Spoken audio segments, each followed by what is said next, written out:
Hello everyone, कैसे हैं आप सभी लोग। आशा है कि आप लोग बहुत बहुत अच्छे होंगे। मेरे प्यारे बच्चों, आज की हम लोग इस पर्टिकुलर क्लास के अंदर समझने वाले होंगे 2 अप्रैल साल 2026 के हरियाणा करंट अफेयर।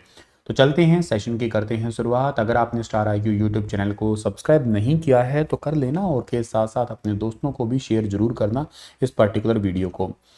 मेरे दोस्तों, अगर आप लोग सीईटी मेंस की तैयारी कर रहे हैं तो आप द्रोणाचार्य बैच है, इस बैच में एडमिशन ले सकते हैं। और के साथ साथ अगर आप लोग एचपीएससी एचसीएस के एस्पिरेंट हैं तो आप आधारशिला बैच है, इसमें एडमिशन ले सकते हैं।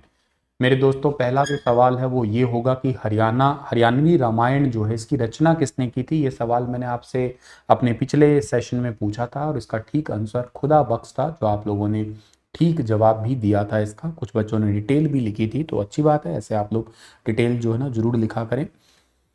कर सिंधु गांव को सरकार के द्वारा किस विशेष दर्जे के तहत विकसित किया जा रहा है। ये दर्जा मिलेगा महाग्राम योजना। ये महाग्राम योजना एक्चुअली 10,000 से ज़्यादा गांव की आबादी होती है ना, तो उस गांव को महाग्राम योजना में शामिल कर देते हैं। जैसे इस बार बजट में घोषणा की गई थी, हिसार का ही एक गांव है गंगवा गांव, और उसके अंदर जो है ना उस गांव को महाग्राम योजना में शामिल कर दिया गया। सीवरेज नेटवर्क क्या होता है कि वहाँ पे गांव में नॉर्मली सीवरेज पाइपलाइन नहीं होती है, बट अगर महाग्राम योजना में शामिल कर दिया जाता है तो वहाँ पे सीवरेज नेटवर्क है उसको बढ़ा दिया जाता है।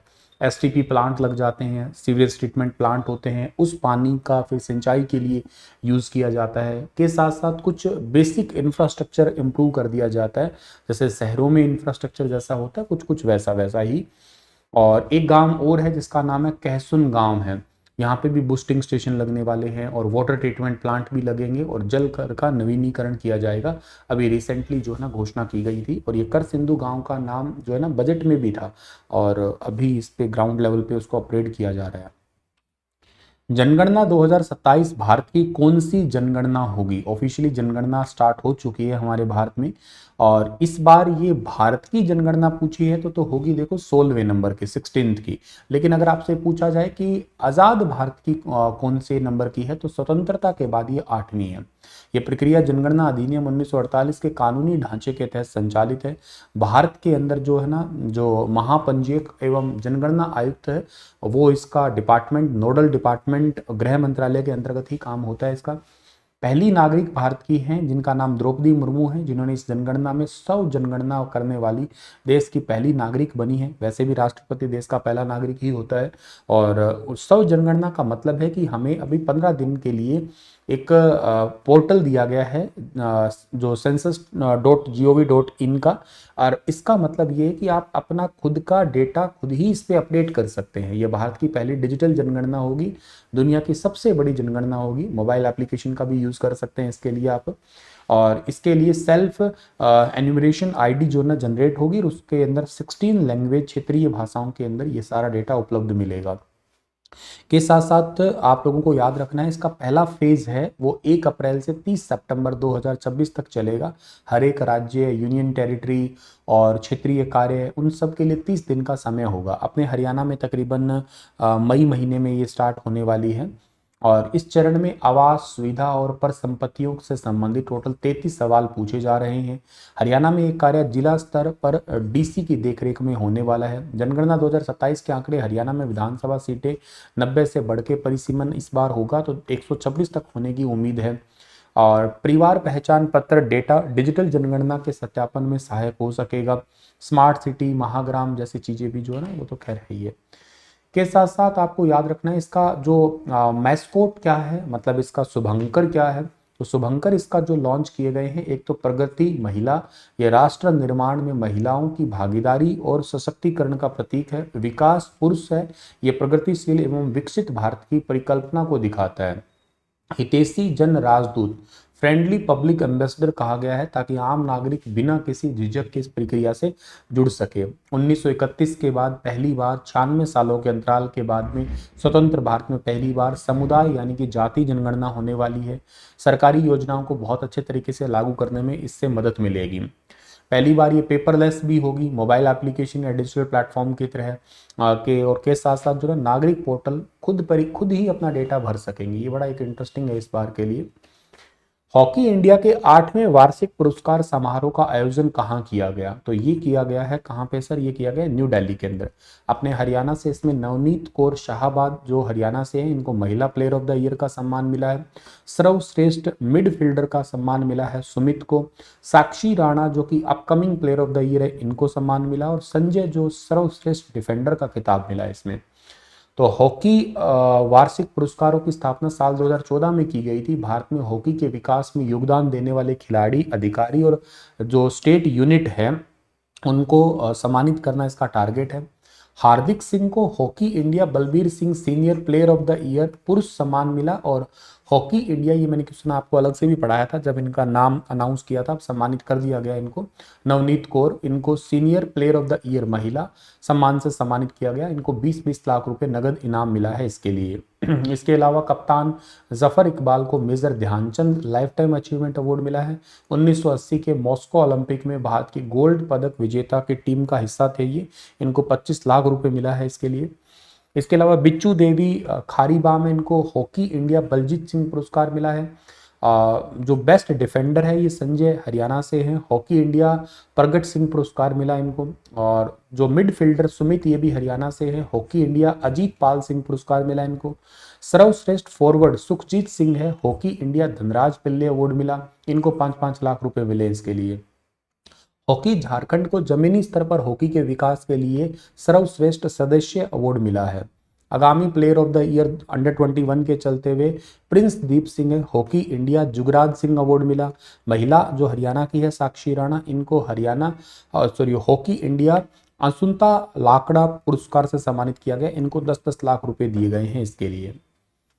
प्रधानमंत्री ई ड्राइव योजना को किस वर्ष तक बढ़ाया गया है? प्रधानमंत्री ई ड्राइव योजना को साल 2028 तक के लिए एक्सटेंड कर दिया गया है। ऑप्शन नंबर सी ठीक रहेगा। प्रधानमंत्री drive revolution in innovative vehicle enhancement, PM E drive, इसका डिपार्टमेंट कौन सा है? मिनिस्ट्री ऑफ हैवी इंडस्ट्रीज है। 2024 में इसको स्टार्ट किया गया था फेम सेकंड योजना के बाद में। अब इसको 31 मार्च 2028 तक के लिए बढ़ा दिया है। इसमें इलेक्ट्रिक व्हीकल जैसे है, दुपहिया व्हीकल है, इनकी सब्सिडी केवल 31 जुलाई 2026 तक बढ़ाई है। जो रिक्शा है, तिपहिया वाहन है, इनके लिए प्रोत्साहन 31 मार्च 2028 तक रहेगा। टोटल 10,900 करोड़ का बजट है। इलेक्ट्रिक व्हीकल अगर आप खरीदते हो तो उस पर सब्सिडी मिलती है इस योजना के चलते हुए। और चार्जिंग इंफ्रास्ट्रक्चर स्टेशन का नेटवर्क तैयार करने पे भी सब्सिडी दी जाती है। इसमें 2 व्हीलर है, 3 व्हीलर है, इलेक्ट्रिक बस है, ट्रक है, एम्बुलेंस है। पहली बार एम्बुलेंस के लिए विशेष प्रावधान भी किए गए हैं ताकि स्वास्थ्य सेवाओं को भी ग्रीन बनाया जा सके। सार्वजनिक परिवहन में इलेक्ट्रिक बसों की संख्या बढ़ाने पर भी विशेष जोर दिया गया है।